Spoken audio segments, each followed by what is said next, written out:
The clink of her spoon against the coffee cup was the only sound in the kitchen. That and my heartbeat, loud, uneven, echoing in my ears. I watched her from across the table, her eyes focused on her phone, fingers trembling just slightly as she typed. Then she smiled. Not at me. That smile was the final nail. Who is he? I asked. Her hand froze midair. The spoon fell, splashing coffee onto the table. For a moment the world stood still. She looked up at me, her face pale, lips trembling. Then without saying a word she burst into tears. Her name is Emily. My wife of 12 years. My best friend since college. The mother of our 8-year-old son Liam. We'd built a life together. Mortgage, road trips, anniversary dinners, all the clichés of a happy marriage. Or so I thought. But for weeks something had been off. Late-night texts. Secretive smiles. The smell of cologne that wasn't mine clinging faintly to her hair. I told myself I was paranoid. I blamed stress, exhaustion, imagination. I wanted to trust her because that's what you do when you love someone. You give them the benefit of the doubt, even when the doubt eats you alive. But last night I saw his name. She was asleep beside me, her phone lighting up the dark room. The message flashed briefly on the screen before fading. Can't stop thinking about you. Same time tomorrow. The name above it, Ethan. I didn't sleep after that. I lay there staring at the ceiling, feeling something inside me quietly break. I thought of the years we'd spent together, the promises we'd made, the version of her I believed in. By dawn I'd rehearsed 100 ways to confront her. Angry, calm, sarcastic, cold. But when morning came, all I could manage was that one question. Who is he? Emily covered her face with her hands, her shoulders shaking. I wanted to yell, to demand answers, but all I could do was sit there. Frozen, heart pounding. Please, I said, voice barely a whisper. Just tell me the truth. She lowered her hands, her mascara streaking down her cheeks. I didn't mean for it to happen. That phrase, the universal excuse for every betrayal. How long? I asked. Her silence told me more than any words could. How long, Emily? I repeated louder this time. 6 months, she said finally, voice cracking. It started after your dad died. The air left my lungs. That was the worst part. Knowing that while I was grieving, she was finding comfort somewhere else.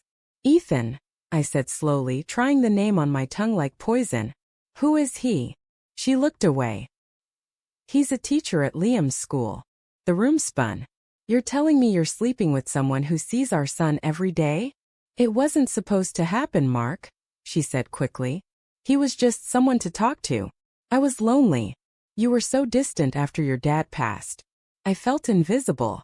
I laughed, a bitter, broken sound. So you filled the silence with him? Tears streamed down her face, but I couldn't feel sympathy. Not now. Not when every word she spoke felt like another stab to the chest. I needed someone who made me feel seen, she whispered. And I needed a wife who didn't lie to me. The rest of the morning passed in fragments. Liam woke up sleepy-eyed, asking why Mommy was crying. Emily rushed to the bathroom, pretending to have something in her eye.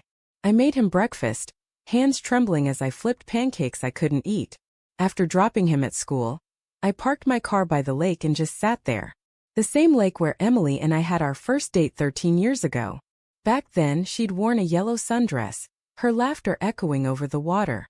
I used to think I was the luckiest man alive. Now that same lake felt like a cruel reminder of everything I'd lost. I tried to hate her, but it wasn't that simple. Love doesn't vanish just because someone shatters it. It lingers, stubborn and painful, like a wound that refuses to close. By afternoon she texted me. Can we talk when you get home? Please. I'll tell you everything. I stared at the screen for a long time before replying. Be ready. That evening I walked into a quiet house. The air was heavy with tension. Emily sat on the couch, eyes swollen from crying. I ended it with him, she said immediately. Last night. I scoffed. How convenient. I swear, Mark. I told him it was over. Why should I believe that? She hesitated. Because I realized I don't want to lose you. The words were soft, but they didn't land.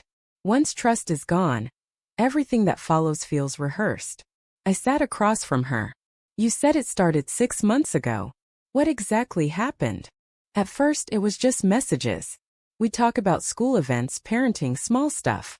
Then one night, after that PTA meeting, we went for coffee. I told him about how you'd shut down after your dad died, how I felt like I was living with a stranger.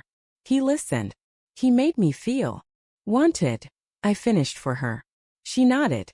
And after that? Her eyes fell to the floor.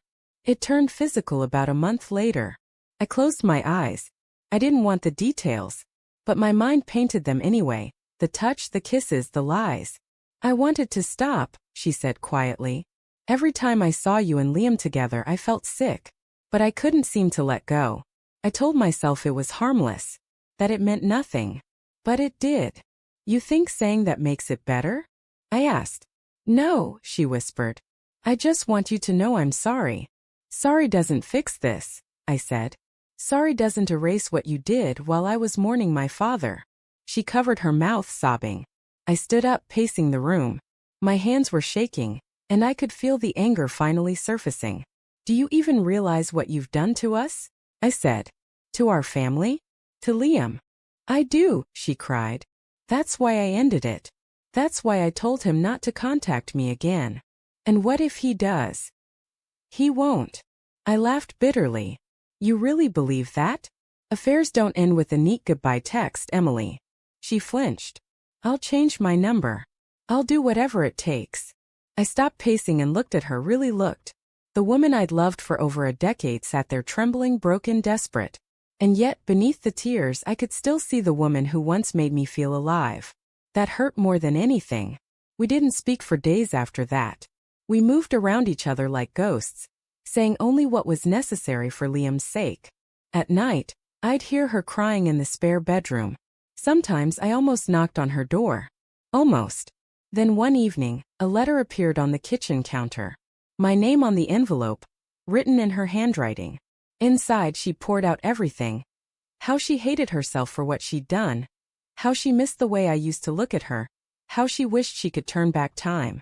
At the end, she'd written, If you can't forgive me, I understand. But please don't let Liam grow up thinking his mother is a monster. I'm human. I made a terrible mistake, but I still love you. I read that letter 5 times. Each time my chest tightened a little more. The truth is, part of me still loved her too. But love isn't always enough. Not after betrayal. A week later, I met Ethan. It wasn't planned. I saw him outside the school when I picked up Liam. He recognized me immediately. His smile fading, his posture stiffening. Mr. Collins, he said cautiously. I didn't hit him. I didn't yell. I just looked at him. This man who'd stepped into my life and wrecked it, and asked, Do you have a family? He swallowed hard. No. Then you wouldn't understand what you destroyed. He nodded, shame in his eyes. I'm sorry. Truly. Don't ever talk to her again, I said. And if I find out you have, I'll make sure everyone at that school knows exactly what kind of man you are. He didn't argue. He just walked away, head low. I stood there for a long time, watching him disappear down the street. The anger didn't bring relief. Just emptiness. That night I told Emily I wanted space. She nodded silently, tears welling up again. I understand, she whispered. I don't know if I can forgive you, I said. But I also don't know if I'm ready to throw away 12 years. Her voice broke. What do you want me to do? Nothing, I said. Just let me breathe. She nodded again, then reached out hesitantly, her fingers brushing mine. For a second I didn't pull away. For a second it felt like the world might still be fixable. But then I remembered the message on her phone. Same time tomorrow. And I pulled my hand back. Weeks passed. We started therapy, for Liam's sake, not for ours, at least at first. The counselor told us healing was possible, but only if both of us wanted it.